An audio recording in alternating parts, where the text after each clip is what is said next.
Ok, bon, ce que je vais faire, c'est que je vais te parler un petit peu de la semaine, parce que là, c'est la dernière semaine de bloc. Il s'est passé vraiment des dingueries, on peut dire. Une dinguerie, surtout. Je commence ma semaine, lundi, SBD. J'avais prévu de faire un single à 225. Je n'ai pas fait un single à 225, je me suis arrêté à 220, parce que je me sentais vraiment pas de mettre plus lourd. Je trouvais que c'était pas nécessaire sur le moment, parce que un peu trop fatigué de l'entièreté de mon bloc. Et je voulais me concentrer sur le top 7 d'après, qui était un 210 x 4. Donc ça, je l'ai fait. Il était dur, c'était bien un RPE 9. Là, sur le squat, j'ai vraiment fait beaucoup de séries difficiles sur ce bloc. Et je sais que quand je fais ça, le single ne peut pas être fort. Tu vois, c'est vraiment un truc que j'avais déjà remarqué. Et je me suis dit, bon, mais on verra si je me sens bien dessus. Et si je me sens bien, je mettrai 225, voire plus. Et c'était pas le cas. J'aurais aimé que ce soit plus facile, évidemment. J'aurais aimé faire 2,25, peut-être même 2,30 pour me mettre en confiance pour le prochain bloc. Prochain bloc, j'essaierai d'aller chercher un PR au squat en single. Donc je vais viser minimum 2,45. Je dis minimum de 45 en mode je peux vraiment aller chercher 2,50, mais non, je veux 245. Voilà, je veux 245, je veux un PR plus 5. Sur le bench, sur cette séance-là, semaine 4, donc séance 1, j'ai fait un 5x3 à 2, pas 200, non. J'ai fait un 5x3 à 160. Le 5x3 était assez difficile parce que du coup, j'ai fait toutes mes séries sur le banc dur. Et en fait, j'ai pris un mauvais pli avec le banc mou. C'est que mon leg drive était un peu différent parce que je glissais trop. Et du coup, maintenant, je lève un peu mes fesses sur le banc dur. Et ça me saoule parce que je déteste ne pas être au standard. Des fois, je fais des poses qui sont pas ultra clean. Et ça me dérange un peu. Donc ça, c'est un truc sur lequel je vais travailler sur le prochain bloc, sur mon bench. Ça me dérange de ne pas être vraiment sur des mouvements qui sont propres. Et sur le terre de la séance 1, j'ai fait un PR encore une fois sur un x6. Dernier bloc, j'ai fait 240 x6 qui était déjà un PR. Et là, j'ai fait 245 x6 qui est encore un PR du coup. Vraiment très content de ça parce que le terre, en fait, je sens que juste je suis plus fort dessus, tu vois. Malgré la fatigue que je me tape sur le mouvement, je suis juste plus fort. Des fois, t'es plus fort, mais t'es tellement fatigué que tu peux pas exprimer ta force. Mais là, c'est un scénario où je suis plus fort, mais malgré la fatigue, je peux quand même exprimer ma force. Donc, je suis vraiment très content. Et c'est peut-être juste ce qu'il me faut, en fait, pour le terre. Donc, vraiment, sur ce bloc et sur le bloc d'avant aussi, je m'étais mis vraiment des formats difficiles et je m'étais dit bon c'est pas grave, je vais pas pousser les top 7 parce que je veux me concentrer sur ces formats là qui sont entre 230 et 250 on va dire, et les top 7 c'est pas grave, je les pousserai pas, mais tu vas voir que je les ai poussés finalement. Fin de semaine, j'ai fait un squat facile, genre un single et 3x3, single à 210, 3x3 à 170, donc c'était un squat de deload. Et en fait, je vais inverser mes jours au squat, c'est-à-dire que là, jusqu'à présent, je faisais mon jour secondaire le vendredi et mon jour primaire le lundi. Mais j'ai remarqué que je me sentais plus fort, j'avais l'impression d'avoir plus de peps dans les jambes le vendredi. Donc ce que je vais faire, c'est que je vais rechanger les jours et je vais faire mon squat primaire le vendredi et mon squat secondaire le lundi. Sur le bench de cette séance-là, encore une fois, un peu dans la continuité de ce bloc, vu que j'ai changé sur le banc dur, tu vois, j'ai quand même une différence de perf sur le banc dur et sur le banc mou. Ça se voit pas des masses sur les séries de travail plus légères. Par contre, sur le single, ça se voit, ça se sent.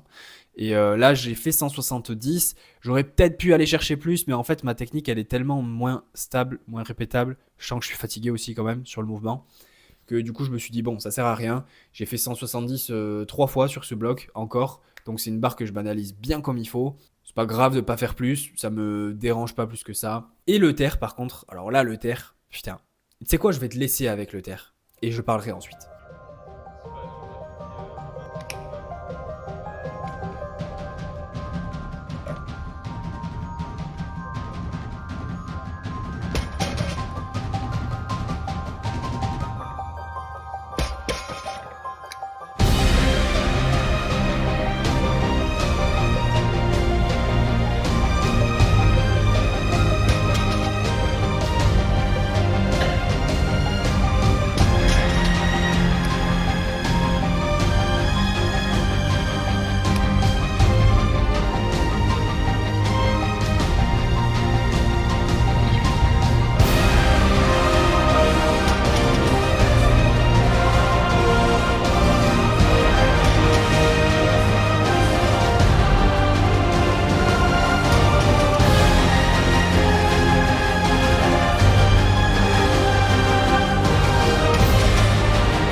Bon, je suis évidemment très très content du soulevé de terre parce que c'est un giga PR 270x3 et c'était absolument pas prévu. C'était vraiment pas prévu du tout. Dans cette séance sur la fan block, vu que j'avais un squat de deload, j'avais pas la fatigue du squat qui me nerfait sur le terre. Donc j'ai pu plus exprimer ma force sur le terre. Je m'étais mis 260x2 et après 2x4 à 250. Et je m'étais dit, bah, je vais m'arrêter à ça, c'est bon, je suis content. Et j'ai fait 260, je me suis dit, non mais là c'est... Je suis obligé de mettre 270 et de faire un x2, tu vois. Je fais ma première rep, je me dis c'est bon, le x2 il passe. Je fais la deuxième, et là tu vois que je la lock assez longtemps, parce que je me dis bon ben c'est bon, j'ai fait mon x2. Et après, pendant que je suis en train de lock et pendant que je redescends la barre, je me dis non mais en fait là je peux en faire une troisième. Et du coup j'en ai fait une troisième. Et j'aime bien les moments comme ça, j'aime bien ce hype pendant la série, ce truc de se rendre compte de oh putain en fait je peux faire plus, je peux aller chercher plus et de le faire. En fait c'est un truc de programmation un peu de débutant, tu vois. Tu vas à la salle et tu te dis oh aujourd'hui je me sens bien, j'envoie tout, tu vois. Et ça c'est un truc que j'aime dans le sport, dans ce sport là, de se dire bah aujourd'hui je me sentais bien, j'y suis allé. Donc évidemment c'est pas un truc à faire à chaque semaine, à chaque bloc, mais là ça fait un moment que je le fais pas. J'avais absolument pas prévu de faire un triplé. Et rien que l'idée de me dire, oh là là, je peux faire un AMRAP à 270, ça m'a hypé, tu vois. Et peut-être que j'aurais pu en avoir une quatrième, mais franchement, je pense pas. Je pense que j'en avais pas une quatrième sur le moment. Il y a des gens aussi qui m'ont dit que le grip tenait bien, parce que j'ai mis la vidéo sur Insta, évidemment. Et il y a des gens qui m'ont dit, oh waouh, le grip il tient de fou, etc. Et je suis pas d'accord, en fait. Je suis pas d'accord et j'ai l'impression que les gens ne comprennent toujours pas pourquoi je loupe mes barres sur le grip. En fait, la raison pour laquelle je loupe mes barres sur le grip, c'est pas parce que mon grip est faible, c'est juste parce que quand la barre devient RPE 9,5, 10, j'ai une technique qui fait que ma main va frotter de fou sur ma cuisse et ma main va s'ouvrir en frottant sur ma cuisse. Mais là, tu vois bien à ma manière de tenir la barre à 270, genre sur la deuxième rep, que évidemment que j'ai la force dans le grip. Tu vois, j'ai la force de la tenir la barre. C'est pas ça le problème. Le problème, c'est quand ça devient très difficile, ma technique fait que ma main frotte sur ma cuisse, ça ouvre ma barre glisse dans ma main et donc elle tombe. Et c'est toujours comme ça a toujours été comme ça. C'est toujours sur des RPE 9,5, 10 que mon grip va lâcher, tu vois. C'est jamais avant. En tout cas en mix grip. Genre si ça lâche avant, c'est parce que là, vraiment, nerveusement, je suis pas là, tu vois. Mais dans la norme, c'est pas ça du tout. Donc quand je fais mon doublé à 270 là, et que genre en haut, je peux la tenir vraiment 10 secondes si je veux, et que je fais la troisième rep, et que pendant la troisième rep, je le sens, parce que à la troisième rep, je l'ai senti au verrouillage, vu qu'elle était plus difficile, la rep, j'ai senti que la barre est descendue dans ma main. Je pense que j'aurais été capable de la tenir, parce que j'avais l'impression qu'elle s'était stabilisée dans ma main. Mais encore une fois, c'est pas la force de mon grip qui s'est améliorée. J'ai absolument rien fait sur mon grip sur ce bloc. Je n'ai pas fait une seule fois mon setup de grimpeur là, avec les prises d'escalade. Je ne l'ai pas fait une seule fois du bloc entier. Je n'ai pas fait un seul renfort grip du bloc. J'ai fait à peu près le même nombre de séries en mix grip là par rapport à avant. C'est juste que je suis devenu plus fort sur le terre, de manière générale. Donc, la difficulté que je rencontrais à 270 avant, c'est-à-dire RPE 9+, je ne l'ai plus, puisque j'ai été capable de faire 270x3. Parce que, genre, en gros, la première rep, elle est RPE 7,5, tu vois. Ben, vu que c'est RPE 7,5, j'ai pas de problème de grip, parce que ma technique, elle est bonne, tu vois. Elle est... J'ai pas la main qui frotte sur ma cuisse, etc. Et du coup, c'est pour ça que quand je travaillais mon grip à côté, je me disais toujours, mais j'ai quand même pas l'impression que j'ai pas de grip, mais bon, je vais quand même le faire parce que, voilà, il faut que je trouve un point d'amélioration, tu vois. Mais en fait, mon plus gros levier d'amélioration de mon grip, c'est devenir plus fort sur le terre. C'est tout. Il n'y a pas vraiment d'autres améliorations à faire. Le problème que j'ai rencontré à 280, le dernier bloc, c'était parce que 280 c'est RPE 9, 9,5, 10, et que à cette charge-là, ben, ça devient difficile, et quand ça devient difficile, je lâche ma barre parce que ma technique fait que je lâche ma barre. Et pour pallier à ça, qu'est-ce qu'il faut faire? Il faut que j'ai la force de tirer 300. Comme ça, 280, elle sera facile. Et j'aurai pas de problème de grip à 280 parce que ma technique sera bonne. Sur le hook, c'était pareil, parce qu'il y a des fois, il y a plein de gens, ils me disent non mais vas-y, fais du hook, ça va être mieux. Non, j'ai déjà fait du hook. J'ai commencé par ça, d'accord. J'ai fait 2 ans et demi de hook avant de faire du mix grip. Je n'avais jamais mix grip une barre en fait. Et je faisais du hook jusqu'à 260. Sauf que c'était encore pire. En hook, c'était, en plus d'être pas fiable sur du très lourd, c'était irrégulier. Et l'irrégularité, c'est catastrophique. On ne veut pas ça. On veut au maximum de régularité possible. Si jamais tu peux faire 300 une fois sur 10, ou alors 295 9 fois sur 10, c'est mieux de faire 295 9 fois sur 10. Donc sur le prochain bloc, quel va être l'objectif? Alors je veux 245, je veux revalider 180, ce serait vraiment très très bien. Et je veux 285 grand minimum. Pourquoi grand minimum? À la base, je partais pas avec autant de confiance avant de faire cette 270 x 3 là. Si je terminais mon bloc à 260 x 2, je me serais dit, bon, bah, ce serait génial d'aller faire 285. Mais là, en ayant fait 270 x 3, non, mais 285, c'est le strict minimum qu'il me faut là. Genre, je mettrais cette barre.